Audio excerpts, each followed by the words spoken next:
Hey everyone, this is Ben. Let's talk about the Flydigi Vader 4 Pro, a controller that released a year ago and has been widely considered the best overall controller of 2024. I've had this controller since July of last year and it's been my main controller now for about as long. After 1 year, is the Vader 4 Pro still worth it? Has mine held up over 1 year of consistent use? Would I still recommend it today, or have new releases passed it by and made it obsolete? Let's get into it. This controller released with a lot of hype behind it, thanks to the generally positive reception to its big brother, the Apex 4, as well as the older version Vader 3 Pro. 4 back buttons, 2 extra buttons in the C and Z, microswitch face buttons and a clicky 8-way D-pad, microswitch trigger stops, and a new tension adjustment mechanism to fine-tune how you want each stick's physical resistance to feel. Not to mention the promise of top-of-the-line custom in-house designed Hall effect stick modules, and all for an MSRP of just $80 USD.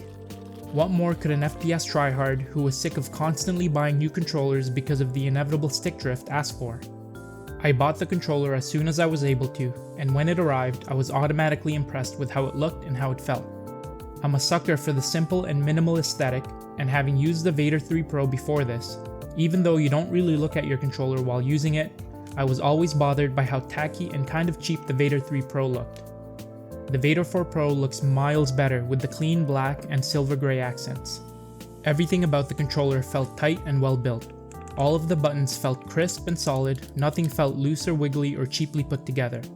The sticks felt incredibly smooth, the smoothest sticks I've ever used, and the design to have the thumbstick caps also be the physical limiter for the stick's outer ranges instead of anti-friction rings was a genius idea, and I think that Flydigi was the first to implement this design. Another new feature, and probably the main thing that led me to getting this controller, was the tension adjustment ring mechanism. Another original design that no other controller had done before. Tension adjustment wasn't new, Xbox being the first to have it in their Elite controller, and even Flydigi themselves had tension adjustment with their Apex 4 controller. But doing it in this way, where it's a ring around the sticks that you turn clockwise or counterclockwise to tighten or loosen, is by far the best way to do it. And not only was it perfect for adjusting tension on the fly without needing other tools or removing covers, there's so much more fine adjustment points you can choose compared to the 3 or so fixed points on the Elite controllers and the Apex 4. The only things that worried me about them was the potential for them to be easy to accidentally adjust while playing and them loosening on their own, since there was no locking mechanism to prevent them from moving. It seemed to be an issue for some people who had this controller, but it was never an issue for me. The positions of the back buttons was and still is an area of contention for a lot of people. Because of that, Flydigi has redesigned their back buttons, and that's been revealed with their new Apex 5 controller. For me, it's never been an issue, and I actually prefer how they were positioned. In the main game I play, Call of Duty, I have my back buttons mapped to A, B, X, Y, with the outer 2 buttons being my jump and slide, and the inner 2 being my reload and switch weapons. There aren't any in-game situations where I ever need to press 2 of the buttons on the same side at the same time, and reaching for the inner buttons is no problem either. I also feel that I have better control over my gamepad with only my middle fingers operating the back buttons, while my ring and pinky finger hold the handle, as opposed to having my middle and ring fingers operating back buttons, while only my pinky fingers hold the handle. With how I hold the controller, the back buttons were placed well, easy to get used to and quick to actuate, without being too easy to accidentally press. So, 1 year later, how has my Vader 4 Pro held up? Well, as you can probably see, there's a bit of shining on certain parts of the controller, mostly where my hands and fingers make constant contact with it, and the stippled texture on the back of the controller grips has maybe smoothed out a little bit, but outside of that, there are no other visual indicators of wear and tear. All of the buttons feel just as crisp and responsive as the day I got it, the sticks still feel amazingly smooth, and there's been no loosening of the tension rings over time. It honestly feels and performs just as good 1 year later as the day I got it. Maybe I got really lucky and just happened to get a golden goose sample. If you have the controller, let me know in the comments how it's been for you and how well it's held up over time. There are a couple of things that I personally did that has maybe helped its long-term durability, at least internally. This isn't something that a lot of people would be comfortable or even interested in doing though, since it takes a bit of knowledge and confidence to do. I opened it up, inspected it for any possible loose connections or debris, cleaned up the PCB with alcohol and Q-tips, and lubed all of the buttons, as well as putting some extra lube on the stick modules to make sure everything was a little bit smoother and a little bit less rattly. The lube I use is called Crytox 205G0, and it's a common lube that mechanical keyboard enthusiasts use for their switches and stabilizers. Again, I don't think this is necessary to do at all, it's just something that I personally like to do. Beyond the look and feel of the controller though, how did it and how does it perform in games? I mainly play controller-dominant FPS games, COD and Warzone being the big ones, with a little bit of Halo Infinite here and there.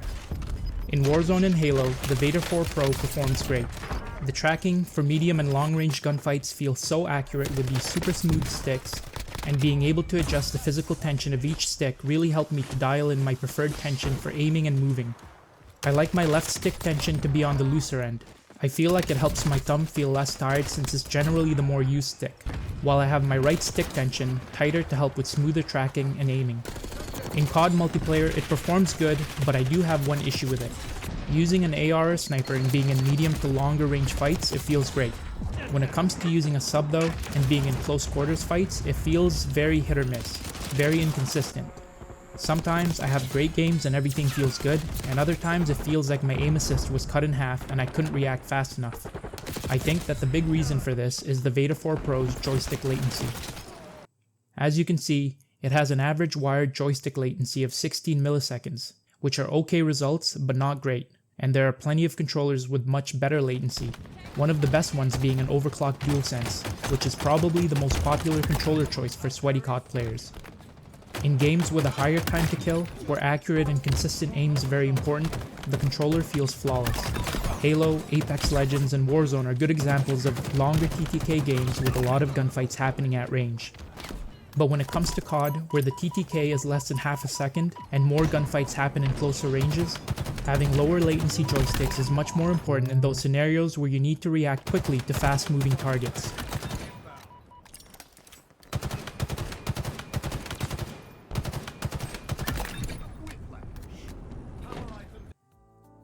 After 1 year of owning and using the Vader 4 Pro, was it deserving of the title of Best Controller of 2024?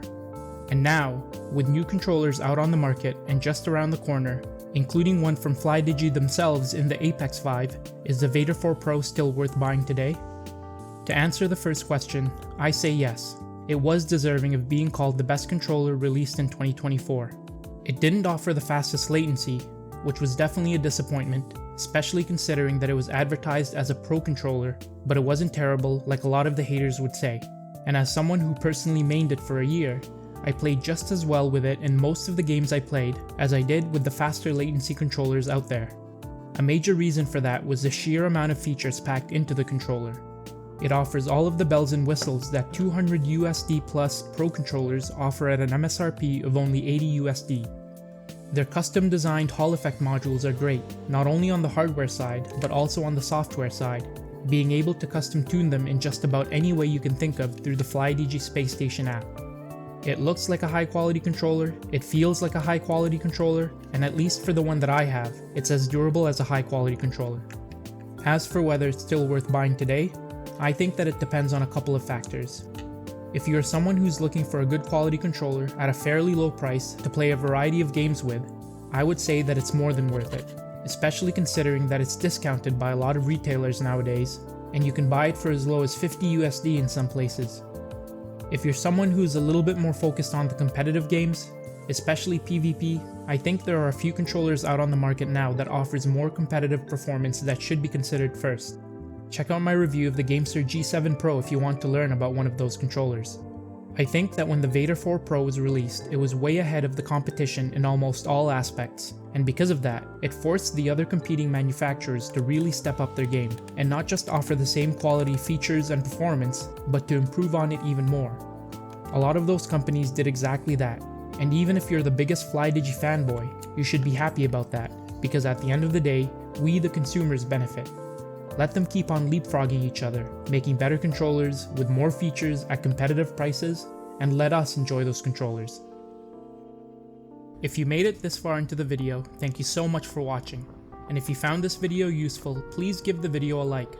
Let me know in the comments below if you've got any questions or observations. I reply to almost all of the comments, and if you want to see more content like this one, please subscribe. Thanks again for watching, until next time.